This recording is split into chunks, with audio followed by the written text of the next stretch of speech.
নবীজির পেছনে নামাজ পড়ে, রোজা রাখে, ইফতারি করে, কাবা শরীফ তাওয়াফ করে।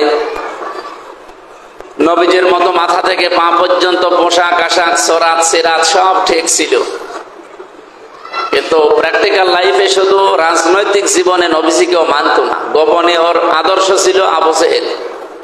বাংলাদেশে আজ বহু মুসলমান এরকম আছে, নামাজ রোজা কালেমা মাথার চুল থেকে পা পর্যন্ত নবীজির আদর্শ সবগুলো পাওয়া যায়, কিন্তু রাজনৈতিক জীবনে যেও আর তখন রসুলের আদর্শটা মানে না, তখন মানে অন্য কাউকে।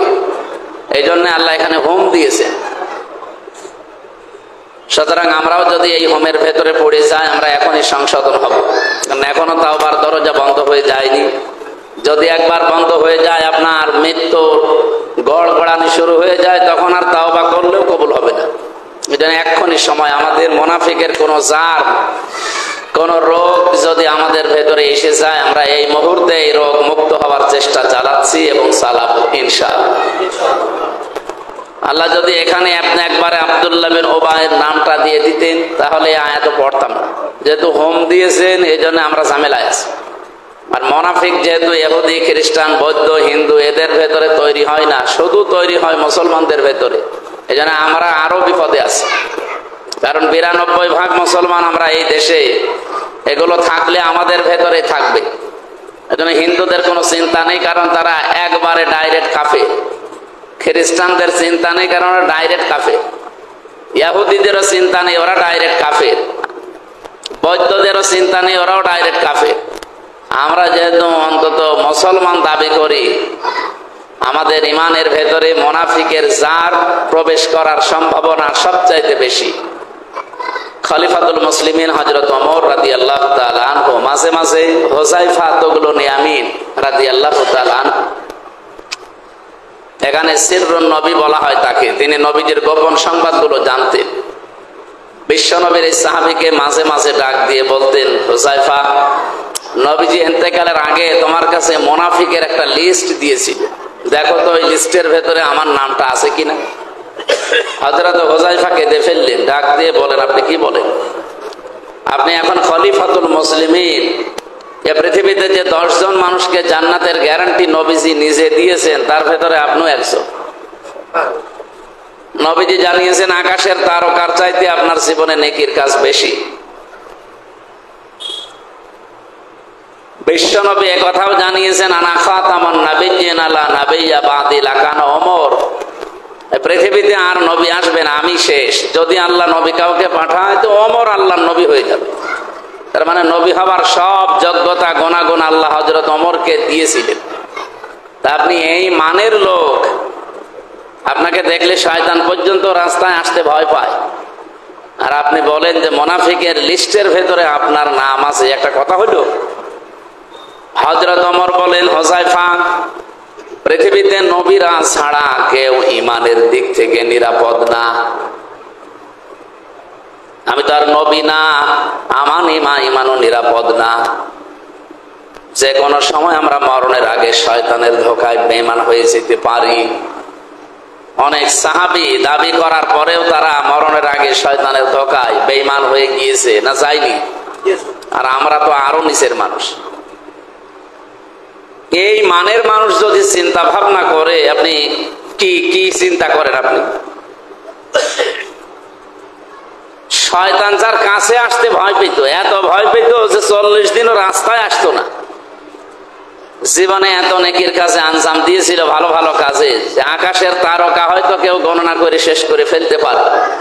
হযরত ওমর 26 বছর বয়সে মুসলমান হয়েছিলেন, কয়েক বছর দুনিয়ায় বেঁচে ছিলেন। এই অল্প সময়ে তিনি এত বেশি কাজের আঞ্জাম দিয়েছিলেন, ভালো ভালো কাজের। ভালো কাজ মানে, আমরা অনেকে ভালো কাজ বলতে শুধু নামাজ পড়া, রোজা রাখা, জিকির করা, দাড়ি রাখা, এটা ভালো কাজ মনে করি। কিন্তু হযরত ওমররা ভালো কাজ মনে করতেন মানবতার কল্যাণে আমার জীবন কতটুকু ব্যয় হয়। এমনকি রাষ্ট্রপ্রধান হওয়ার পরেও রাতের বেলা তিনি কমপক্ষে 3টা ভালো কাজ না করে ঘুমাতেন না রাতে। আর দিনেরটা তো বাদই দিলাম, যে রাতে একেবারেই কোনো কাজ করেননি, সেই রাতের একটা কাজ ওনার পড়া জীবনী পড়বেন। লাকাদ কানা ফি কাসাসিহিম ইবরাতুল লিউলিল আলবাব বা আবসর, তোমরা যারা জ্ঞানী চক্ষুষ্মান, তাদের জন্য আমার নবীর সাহাবীদের ভেতরে, তাদের জীবন আদর্শের ভেতরে অনেক শিক্ষা আছে। আমি এই ঘটনা পড়ার পর একটা শিক্ষা পেয়েছি। বাংলাদেশে এখন 1628 জন মানুষ মেন দায়িত্বে আছে, আর আশেপাশে সব মিলে প্রায় 32,000 মানুষের উপরে হবে। সারা বাংলাদেশে সব মিলে ছোটখাটো বিষয় থেকে একেবারে আন্তর্জাতিক পর্যন্ত প্রায় 32,000-এর উপরে মানুষ দায়িত্ব পালন করছে। 18 কোটি মানুষের, কত? 18 কোটি মানুষ আমরা, 32,000-এর উপরে শুধু দায়িত্বশীল আছে।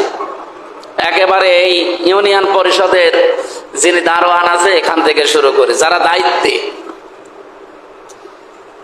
এই মানুষগুলোর জীবন আমি মাঝে মাঝে মিলিয়ে দেখেছি। হযরত ওমর সারা জীবন যা করেছিলেন সব বাদ, শুধু এক রাতের একটা কাজ যদি আমরা কেউ করতে পারতাম জীবনে। মানে রাতে সফর করছিলেন, হঠাৎ দেখলেন একটা বাড়ি থেকে একটা লোক বের হয় আবার প্রবেশ করে। উনি সে হাত চেপে ধরলেন, লোকটাকে জিজ্ঞাসা করলেন বারবার, বাড়িতে প্রবেশ করো আবার বের হও, কে তুমি? লোকটা বলে, পথিক, আমি এ বাড়ির মালিক, আপনি কে? উনি বললেন, ঠিক আছে, পরিচয় তো এখন দেওয়া যাচ্ছে না। বললেন, আপনি বারবার বের হচ্ছেন আর বারবার প্রবেশ করছেন, এই জন্যই তো আপনারা আমি জিজ্ঞেস করলাম। লোকটা বলে, পথিক, আমি যে বিপদে আছি, দুনিয়া এরকম বিপদে কেউ পড়েছে বলে আমার মনে হয় না। আমার স্ত্রী সন্তান সম্ভবা, এখনই তার সন্তান হবে, কিন্তু এ বিষয়ে আমি একেবারে অনভিজ্ঞ, কিচ্ছু জানি না। অথচ বাড়ির ভেতরে আর কোনো মেয়ে লোকও আমার নেই। উনি কান্নাকাটি করছে, তার এই দৃশ্য দেখে আমি বারবার প্রবেশ করি আর বের হই। হযরত ওমর দৌড় দিলেন বাড়িতে, স্ত্রীকে সে বললেন, আব্দুল্লাহর মা, আল্লাহ জান্নাত বিক্রি করছে, যদি কিনতে চাও তো আমার সাথে দৌড়াও। উনি চিন্তা করলেন, জান্নাতও বিক্রি হয় দুনিয়ায়, স্ত্রী যদি সত্যি জান্নাত নিতে চাও তো কিছু তেল নাও, কিছু কাপড় চোপড় নাও, খাবার দাবার নাও, জান্নাত কিনতে এগুলো লাগবে কেন? হ্যাঁ, দরকার আছে নাও, বোঝা যাবে শেষে। নিয়ে গেলেন সাথে বাড়ির ভেতরে, নিজের স্ত্রীকে প্রবেশ করিয়ে ওই লোকটাকে নিয়ে বাইরে দাঁড়িয়ে আছে। ভেতর থেকে আওয়াজ এলো, খলিফাতুল মুসলিমিন, আপনার বন্ধুকে সুসংবাদ দেন, তার একটা পুত্র সন্তান হয়েছে, ছেলেটাও ভালো আছে, মাও ভালো আছে। হযরত ওমর বলেন, আলহামদুলিল্লাহ। যে লোকটার সন্তান সে বলছে ইন্না লিল্লাহ। উনি বললেন, আপনার ছেলে আপনারই পড়া দরকার আলহামদুলিল্লাহ, আর আপনি ইন্না লিল্লাহ পড়েন কেন? লোকটা হাত চেপে ধরে বলে, খলিফা, আমি টের পাইনি যে আপনি আসলেই খলিফা, রাতের বেলা তো বুঝতে পারি না, দয়া করে আমারে মাফ করে দেন। হযরত ওমর ওই দিন বলেছিলেন, আপনি যে বিপদে আছেন, বিপদে তো আপনার দেখা দেখি আমি এসেছি, আপনার এই বিপদে দেখার আগে আমি এসে খোঁজ নিতে পারি নাই, এই জন্য আমারে আসামি করবেন না। লোকটা বাড়ি থেকে বের হয়ে কিছু টাকা বা দিরহাম হযরত ওমরের হাতে দিয়ে বললেন, রাতের বেলা আপনি যে মেয়ে লোকটা নিয়ে এসেছিলেন, এই নার্সকে, এই সেবিকাকে বা এই ধাত্রীকে আপনি দিয়ে দেবেন। হযরত ওমর বললেন, টাকা দেওয়া লাগবে। রাতের বেলা আপনার স্ত্রীর খেদমত করার জন্য যে মেয়ে লোকটা নিয়ে এসেছি, ওটা পেশাদার নার্স না, ওটা সেবিকা না, ওটা কোনো ধাত্রীও না, ওটা আমার নিজের স্ত্রী, ও টাকা নেবে না, আপনার টাকা আপনি রেখে দেন। বাংলাদেশে কোনো মেম্বার, চেয়ারম্যান, উপজেলা চেয়ারম্যান, মেয়র, এমপি, মন্ত্রী তো বাদই দিলাম, এরকম পর্যায়েও কেউ এই চরিত্র আজও দেখাতে পেরেছে? এই মানের মানুষ ছিলেন হযরত ওমর। তিনি ভালো কাজ বলতে এইটা বুঝতেন যে নিজের স্ত্রী প্রেসিডেন্ট, তিনি নিজের স্ত্রীকে দিয়ে একটা গরিব মানুষের স্ত্রীর ধাত্রীর কাজ পর্যন্ত করিয়েছেন, সেবিকা, নার্সের।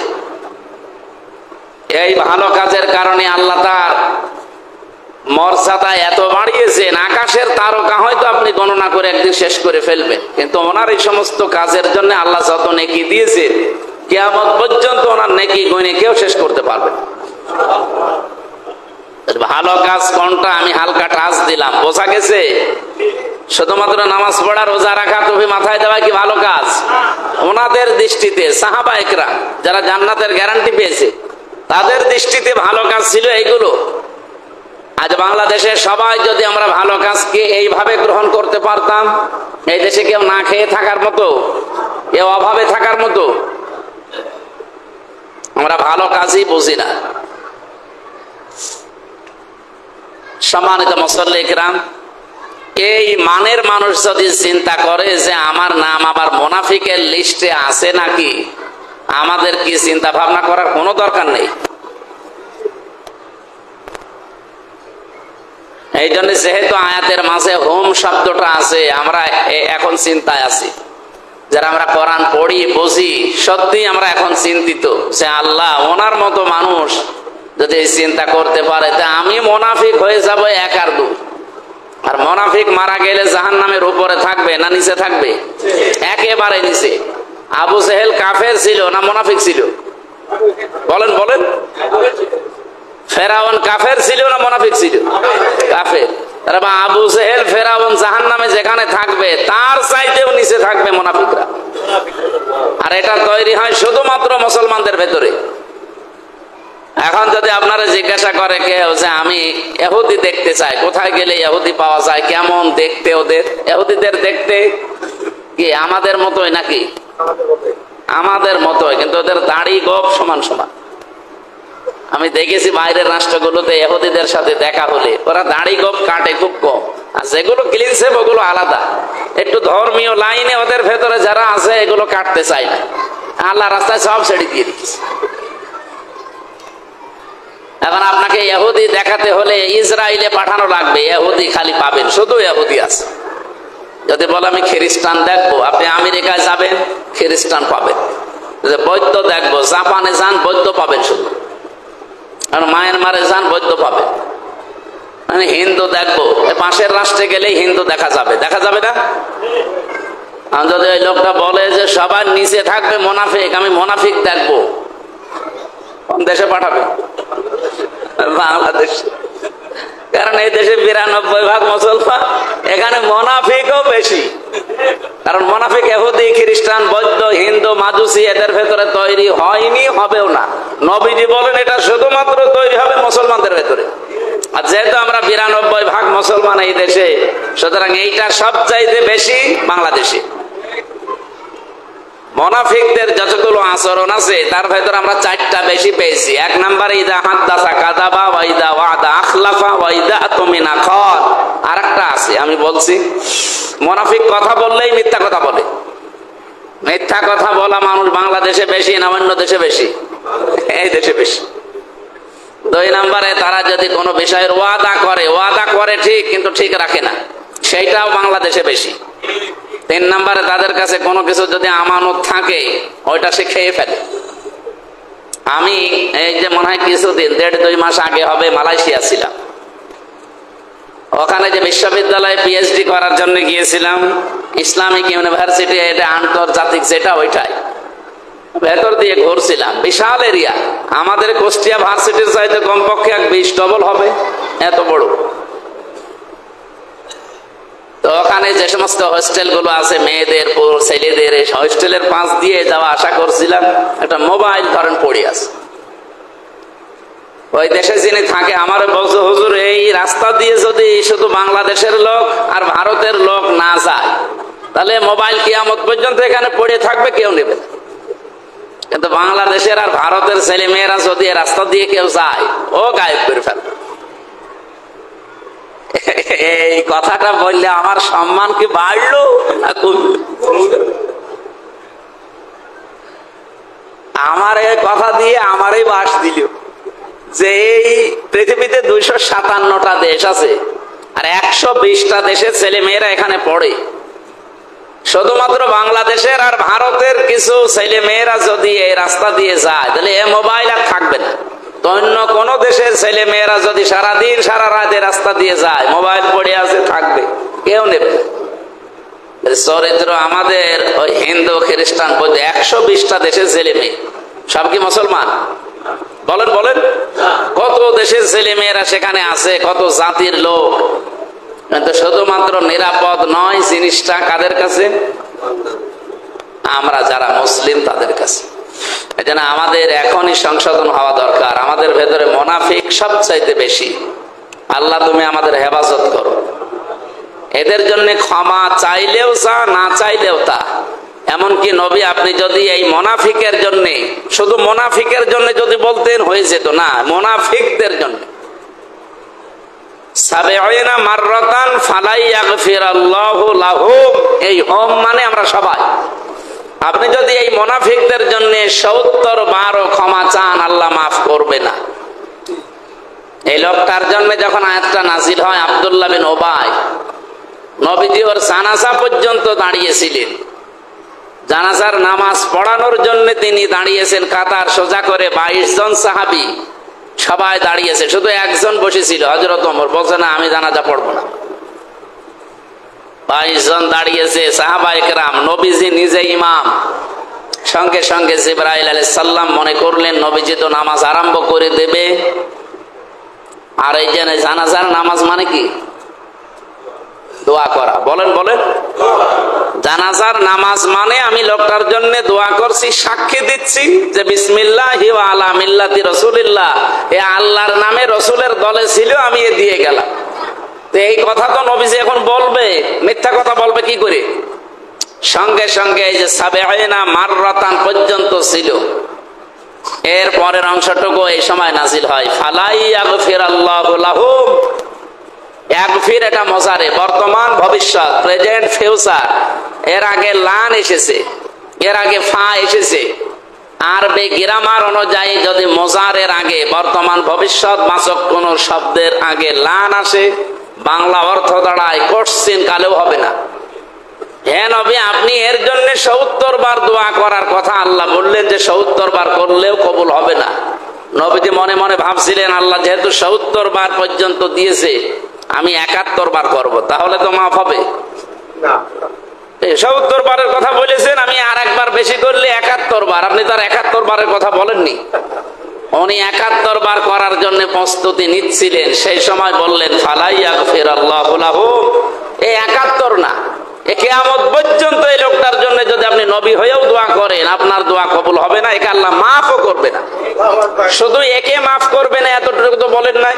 শেষে যেহেতু হোম আছে, এর মতো চরিত্র যাদের, ও কিন্তু রসুলের পেছনে নামাজ পড়েছে, রোজা রেখেছে, ইফতারি করেছে, কাবা ঘর তাওয়াফ করেছে রসুলের সাথে। ওর মাথার চুল থেকে পা পর্যন্ত সব রসুলের মতো ছিল।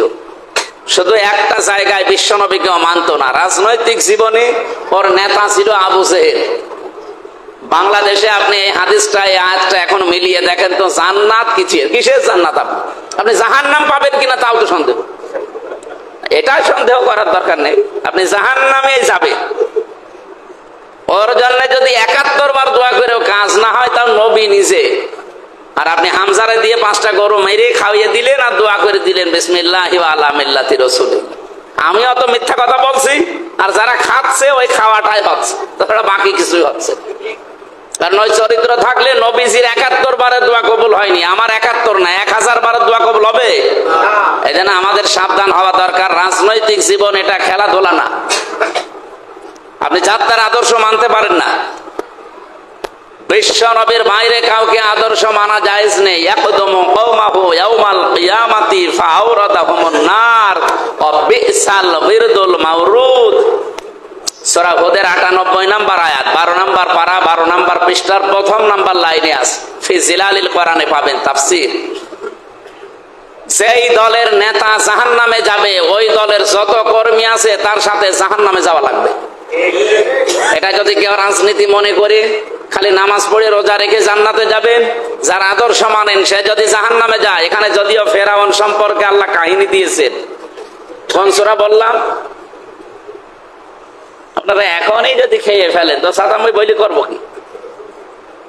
সূরা হুদ, একটা নবীর নাম। সূরা হুদ 12 নম্বর পারা, 12 নম্বর পৃষ্ঠা, 1ম নম্বর লাইনের 98 নম্বর আয়াত। ইবনে কাসির ফি জিলালিল কোরআন, আমি যত তাফসীর দেখেছি সব মুফাসসির এইভাবেই লিখেছে, বাড়ি যেয়ে মিলিয়ে দেখেন। যেই দলের নেতা জাহান্নামে যাবে, ওই দলের যত কর্মী আছে তার সাথে জাহান্নামে যাওয়া লাগবে। এখন বাংলাদেশের সাথে আয়াতটা মিলিয়ে আপনি নিজেই বলেন, আপনি যার পেছনে ঘোরে ওকে কি আল্লাহ জান্নাত দেবে বলে আপনার মনে হয়? ও বলছেন না, তো এখনই ধরা খাবে। কারণ আমি এমন মানুষের পেছনে ঘুরি যার দিনের চরিত্র একরকম আর রাতের চরিত্র আর এক রকম। যে লোকটা বুঝে শুনে অন্যায় করে, মিথ্যা মামলা দেওয়ায় পটু, এরকম নেতা নেই?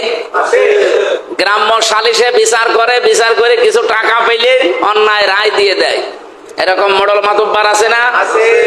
একটু হাত তোলেন তো এখানে থাকলে। আছে, এখানেও আছে। আর আপনি জান্নাত যাবেন বলে আশা করে বসে আছে, আপনার পেছনে যে থাকবে সেও তো জাহান্নামে যাবে, আপনি তো যাবেনই। এই জন্য ইসলাম যতদিন না আসে এই পরিস্থিতির মোকাবেলা করা সম্ভব না। শুধু ওয়াজ করে এটা হয় না। ইসলাম আসলে পৃথিবীতে কেউ অন্যায় বিচারের সম্মুখীন হবে না। আমান হাকামা বিহি আদালা, আমান আমিলা বিহি উজিরা। নবীজি বলেন, এই পৃথিবীতে যারা কোরআন দিয়ে বিচার ফায়সাল্লা করতে পারে তারা শুধু ন্যায় বিচার পায় এবং ন্যায় বিচার করতে পারে। আর 54 বছরে কি আমরা কোরআনের বিচার পেয়েছি? বলেন বলেন, পাইনি। এই কারণে আমরা এই দেশে এখন অবিচারের সম্মুখীন হচ্ছে বেশি। এখনো যেহেতু কোরআনের বিচার ব্যবস্থা কায়েম হয়নি, এখনো অবিচার নেই। যে অন্যায় করেছে সেও মামলা খাচ্ছে, এখন যে করে নাই সেও খাচ্ছে। মাঝখান থেকে এক প্রকার মানুষের আঙ্গুল ফুলে কলা গাছ হওয়া এখনো বন্ধ হয়নি, তাদের আঙ্গুল ফুলে কলা গাছ হয়েই যাচ্ছে। না, যে অন্যায় করেছে প্রকৃত দোষী, আপনি তার দোষের জন্য তার যে শাস্তি হওয়া দরকার ওটা আইনের মাধ্যমে দেন। কিন্তু নিরপরাধ কোন মানুষকে যদি আপনি বিপদে ফেলে দেন, একটা বিপদে ফেলবেন তাকে, আপনাকে আল্লাহ দুনিয়া আখিরাত মিলিয়ে কমপক্ষে 70টা বিপদে ফেলবে। এটা হিসাব নিকাশ করে চালান। এই 15.5 বছর অনেকে উল্টা পাল্টা চালিয়েছে, এক একটা অবিচারের কারণে এখন তাদের 70টা দুর্ভোগ দুনিয়া আখিরাতে ভোগ করা লাগবে। আপনি যদি শিক্ষা না নিয়ে ওদের মতো চলতে থাকেন, আপনার জীবনেও আল্লাহ যে এরকম কালো পাহাড় নামিয়ে দেবে, তখন কি এটা সরাবে কে? কাউকে পাবেন না। এই জন্য আমার তেলাওয়াত কিন্তু আয়াত যেটা, আমরা যেহেতু মুনাফিকের এই জাম থেকে মুক্ত হওয়ার জন্য একটু কথা বলার চেষ্টা করছিলাম, আল্লাহ আমাদেরকে যেন মুনাফিকের কোন ধরনের জাত থাকলে ভেতর থেকে পরিষ্কার করে দেন। 4 নম্বরে মুনাফিকেরটা আমরা বলতে চাই না অনেকে, এটাও আছে হাদিসে। মুনাফিকের আচরণ আমরা বেশিরভাগ 3টা জানি। কথা বললে মিথ্যা কথা বলে, ওয়াদা করলে খেলাফ করে, আর যদি আমানত রাখা হয় খেয়ে ফেলে। 4 নম্বরটা কি? কারোর সাথে যদি ঝগড়া হয় গালি দেয়। এই এলাকায় গালিগালাজ আছে? আছে মানে 1 মিনিটে মনে হয় 60টা গালি দেয়। আমি সেদিন ওই বরফ বিক্রেতা যে আইসক্রিম বিক্রি করে, আমার মনে হয় কোন 2 মহিলা ঝগড়া করেছে, এত গালি দিচ্ছে এই কল থেকে ওই কল থেকে, ও রেকর্ড করিস কইরে এই মাইকে ছেড়ে দিস। 1, 2, 3 মিনিট একাধারে গালি চলতে আছে। আমি মনে করি আল্লাহ একে বই দেখে মুখস্থ করিস। আইরে গালি আশ্চর্য লাগে। মুরব্বী মানুষ, এরকম দাড়িওয়ালা মানুষ, আমার মতো বয়সের ছেলে আছে মেয়ে আছে, এরকম ছেলে মেয়ের সামনে তার মাকে বসে বসে গালি দেয়, এরকম মুরব্বী খাটাস নেই? আপনার লজ্জা করে না? ওই ছেলে যদি এখন আপনার 2টা দিয়ে দেয়, আপনি যে তার মাকে গালি দিচ্ছেন যে কোনো কারণেই হোক, ওই ছেলে আর মেয়ে মিলে যদি আপনাকে এখন 2 থাপ্পড় দেয়, দোষ তো হবে ছেলের, কিন্তু আপনি কাজটা কি করলেন? এই জন্য আমরা কথা বা বললেই ঝগড়া হলে যেন গালিগালাজ না করি, এই খুব কঠিন বিষয়। যদিও বলতে আমার কাছেও সহজ মনে হচ্ছে, কিন্তু কন্ট্রোল করা ওই সময় বড় কঠিন।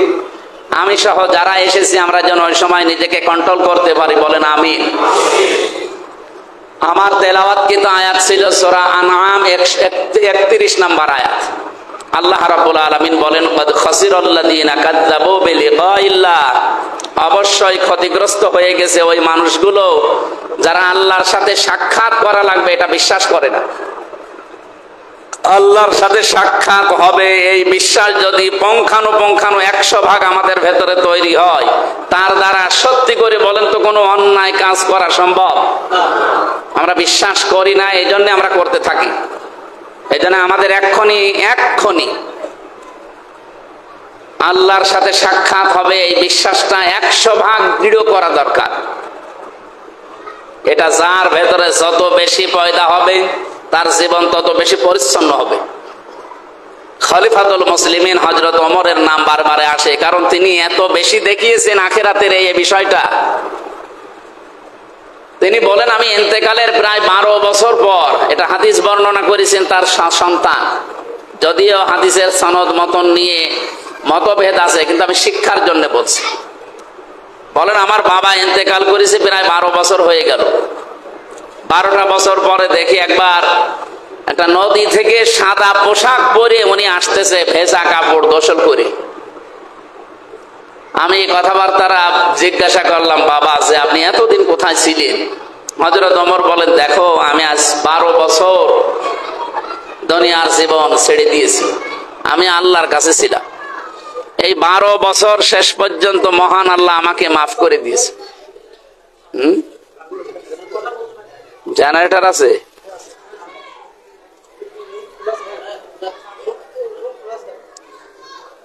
কথা শোনা যাচ্ছে? ওনারা জেনারেটর দিক, আমরা শুনি। 12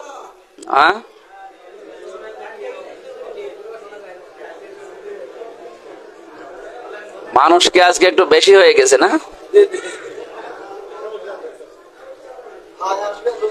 একটু তাড়াতাড়ি করেন।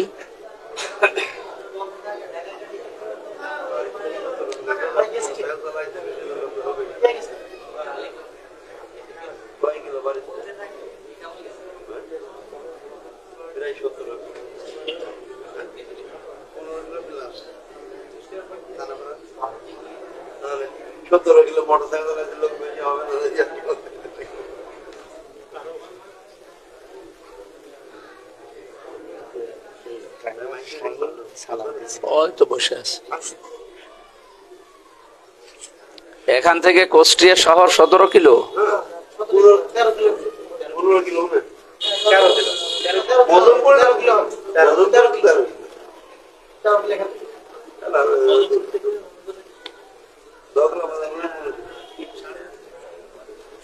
আজকে তো মনে হয় বিকালে আছে হরিপুরে, আসর থেকে মাগরিব।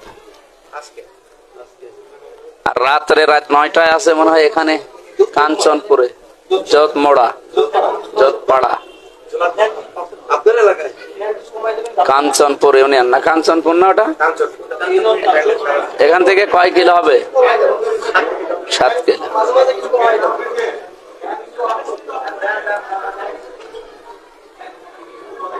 সুবহানাল্লাহ আলহামদুলিল্লাহ লা ইলাহা ইল্লাল্লাহ। এই তো ঠিক আছে, আলহামদুলিল্লাহ। হযরত ওমর বলেন, আজ 12 বছর আমি আল্লাহর কাছে আমার জীবনের হিসাব দিচ্ছিলাম। শেষ পর্যন্ত মহান আল্লাহ দয়া করে আমারে মাফ করে দিয়েছেন। আমি এখন জান্নাতের নহর থেকে গোসল করে এই যে পোশাক পরে জান্নাতের দিকে যাচ্ছি। সম্মানিত মুসল্লি ইকরাম, বলেন তো নিজের দিকে তাকিয়ে, ওনার যে ফজিলতের কথা এতক্ষণ শুনলে, জীবনে এরকম কাজ করে আল্লাহর জান্নাতের গ্যারান্টি পেয়েছিলেন জীবিত অবস্থায়। আশারায়ে মুবাশশারা বলা হয় যাদের, তার ভেতরে উনি একজন 2 নম্বরে আছে। এই লোকটার যদি 12 বছর লাগে একাধারে, তাও আল্লাহ মাফ করে দিয়েছে। আমাদের তো মনে হয় 12 দিনও লাগবে না। এখানে আয়াতটায় আল্লাহ আরম্ভই করেছেন এমন শব্দ দিয়ে, যারা গ্রামার বোঝে জিজ্ঞাসা করেন কত কঠিন শব্দ এটা। আল্লাহ খাসিরাল্লাহ দিলেও দিতে পারতেন, খত দিয়েছেন কেন? আল্লাহ রাব্বুল আলামিন বলেন, অবশ্যই ক্ষতিগ্রস্ত হয়ে গেছে ওই মানুষগুলোর জীবন যারা আল্লাহর সাথে সাক্ষাৎ হবে এটা পুরোপুরি বিশ্বাস করে না। হাত্তা ইযা জাআতুহুমুস সাআতু বাগতাতান, হঠাৎ করে যখন তাদের কাছে কিয়ামত চলে আসে। এখানে সাআতুন মানে কিয়ামত হতে পারে, মরণ হতে পারে, 2টা শব্দে অর্থ আছে। হঠাৎ করে যখন তাদের কাছে মরণ আসে, ক্বালু ইয়া হাসরাতানা আলা মা ফাররাতনা ফিহা। শব্দের দিকে খেয়াল করলে আমরা যেহেতু বাগতাতান পেয়েছি আয়াতের মাঝে, কিয়ামত হঠাৎ করে আসবে, এমনকি মরণও মানুষের কাছে হঠাৎ করে আসবে। আমরা যে অনেকে বলি কিয়ামত 41 সালের পরে, না। আপনি বাজারে আছেন, আপনি ঘরের ভেতরে আছেন, কখন কিয়ামত সংগঠিত হয়ে যাবে চোখের পলক পড়তে যতক্ষণ সময় লাগে, আল্লাহ বলেন এতটুকুর ভেতরে আমি পৃথিবীতে কিয়ামত ঘটিয়ে দিতে পারি। আমার কথা বুঝতেছে? কোরআন শরীফের সূরা নমলে আছে, এটা নাহাল, সূরা নাহালের ভেতরে আছে। এটা আমার যতটুকু মনে আসতেছে 14 নম্বর পারা, 14 নম্বর পৃষ্ঠা, 12 নম্বর লাইনে আছে। এটা 77 নম্বর আয়াতে হবে। আল্লাহ বলেন কিয়ামত যারা মনে করে অনেক দূরে বা কখন আসবে, আমি কিয়ামত প্রকাশ্য যে পাপগুলো আছে এইটা ছেড়ে দেওয়ার আগে গোপন পাপ ছেড়ে দেওয়া, এটা আমাদের জন্য আরো বেশি দরকার। কারণ গোপন অপরাধের জন্য আমি যে আয়াতটা বলতে চাচ্ছিলাম সেটা, আমা আমরুস সাআতি ইল্লা কালামহিল বাসারি আও হুয়া আকরাব। চোখের পলক পড়তে যতক্ষণ লাগে এর চাইতেও নিকটবর্তী সময়ে তোর কাছে কিয়ামত চলে আসবে। ইন্নাল্লাহা আলা কুল্লি শাইইন কাদির। সব বিষয়ের উপরে ক্ষমতার মালিক কে? আল্লাহ। এই যে কিয়ামত যে চোখের পলকে ঘটিয়ে দিতে পারে, এটার ক্ষমতা আল্লাহর নেই? আছে। হঠাৎ যেহেতু আপনার কাছে মরণ চলে আসতে পারে, তো হঠাৎ করে কিয়ামতও আসতে পারে। এই জন্য হঠাৎ করে যখন কিয়ামত আসবে অথবা মরণ আসবে, ক্বালু, তার প্রত্যেকে এই কথা বলবে, হাসরাতানা, আফসোস, আক্ষেপ, আলা মা ফাররাতনা ফিহা, যা পাঠালাম দুনিয়ার জীবনে এটার জন্য এখন আমার আফসোস লাগে। আহুম ইয়াহমিলুনা আওজারহুম আলা যুহুরিহিম। এই মানুষগুলো মরণের পর থেকেই তাদের পাপের বোঝাগুলো পিঠের উপরে বহন করতেই থাকবে, করতে থাকবে না, করতেই। শব্দের দিকে খেয়াল করে দেখেছেন, ইয়াহমিলুনা, এটা হামালা, ইয়াহমিলু মানে বহন করা। ঝার না দিয়ে আল্লাহ আওজার দিয়েছেন। ঝার মানে বোঝা, আওজার মানে বোঝা সমূহ।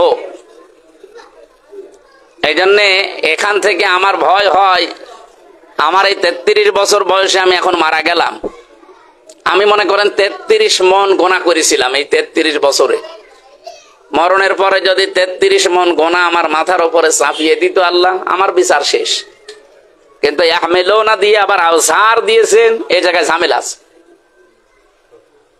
ঝামেলা হচ্ছে, তাফসিরে মুফাসসিরিন ইকরাম লিখেছেন, ঝামেলা এই জায়গায় এটা, হয়তো আমি মরে গেলাম এই 33 বছর বয়সে 33 মন গোনা নিয়ে, কিন্তু আমি এমন এমন কাজ দুনিয়ায় রেখে গেলাম যে গোনা এখনো মরে যায়নি, ও জিন্দা আছে। আমি এমন একটা দল তৈরি করলাম, আমি মরে গেছি কিন্তু দল মরে নাই। আমি যেরকম উগ্র ছিলাম ওই দল ওরম উগ্র, এরকম দল নেই? আমি এমন একটা বই লিখেছি, আমি মরে গেছি কিন্তু বই তো মরে যায়নি। ওই বই পড়ে যত মানুষ খারাপ হবে, ওই বই পড়ে যত সিনেমা তৈরি হবে, নভেল নাটক বানাবে, যত মানুষের চরিত্র খারাপ হবে, সব গোনা আমার আমল নামায় যেতেই থাকবে একটা একটা করে। আমার গোনা ছিল মরণের সময় মাত্র 33 মন, কিয়ামতে আসতে আসতে 33,000 মন হয়ে যাবে। এরকম জীবন বাংলাদেশে কারো আছে কিনা বলেন তো? আমাদের প্রায় লোকেরই এরকম জীবন। আমরা এই জন্য সাবধান, এমন কোন কাজ না করে যাই। খালি জনে যে সাদগায়ে জারিয়া, সাদগায়ে জারিয়া, আরে ভাই গোনায়ে জারিয়াও আছে। গোনায়ে জারিয়া যে আছে আমরা অনেকে জানি না। এই জন্য যে যেখানে আছেন এই মুহূর্ত থেকে শুধু সাদগায়ে জারিয়া করে গেলেই হচ্ছে না, গোনায়ে জারিয়া যেন বন্ধ হয় সেই ব্যবস্থা করা লাগবে। কিয়ামতের ময়দানে ফেরেশতারা তখন বলবে, আলা সামা ইয়াজিরুন, কত নিকৃষ্ট বোঝায় হামজা বহন করে নিয়ে যাচ্ছে। বলেন নাউজুবিল্লাহ। এখন সম্মান দিয়ে 50টা মোটরসাইকেল নিয়ে আপনারা নিয়ে আসলেন, কিয়ামতের দিন ওইভাবে যদি ফেরেশতারা অপমান করে, এই 50টা কেন 50,000 মোটরসাইকেল দিয়ে কি হবে আমার? আমি এই পর্যন্ত তেলাওয়াত করেছিলাম, এরপরে যে কথাগুলো ছিল, আমাল হায়াতুদ দুনিয়া ইল্লা লাইবু ওয়া লাহবু ওয়া দারুল আখিরাতু লিল্লাযিনা ইয়াত্তাকুন খায়রুল লিল্লাযিনা ইয়াত্তাকুন আফালা ইয়াত্তাকুন। আমরা আফালা তাকিলুন, আমরা মনে হয় আর সামনে যেতে পারছি না, এখন 22 বাজে, নামাজ এখনই শুরু করা লাগবে, আরো কাজ আছে তো। যতক্ষণ পড়েছিলাম হালকা কিছু ব্যাখ্যা বলেছি। আল্লাহ এই আয়াতের মূল শিক্ষা, আমরা সাদগায়ে জারিয়া শুধু মনে করে আনন্দে আছি, গোনায়ে জারিয়া আছে আমরা যেহেতু জানি না গোনায়ে জারিয়া আছে, ওইগুলো যেন আমরা বন্ধ করতে পারি। যতটুকু অপরাধ করে যাচ্ছি দুনিয়ার ময়দানে যেন মিটিয়ে একেবারে ফ্রেশ হয়ে আল্লাহর কাছে যেতে পারি, ওই রকম বুঝ আল্লাহ আমাদের সবাইকে দান করে। এ ওয়াজ শুনে সবার বুঝ আসবে তা না, আবু জাহেলের যেমন আসে নাই আপনারও আসবে না যদি ওই রকম মন হয়। আর আবু বকরের মতো মন নেন, আপনার বুঝ একদিনে তৈরি হয়ে যাবে। আল্লাহ আমাদেরকে আবু জাহেল না বানিয়ে যেন আবু বকরের মতো মন দান করেন। বারাকাল্লাহু লানা ওয়া লাকুম।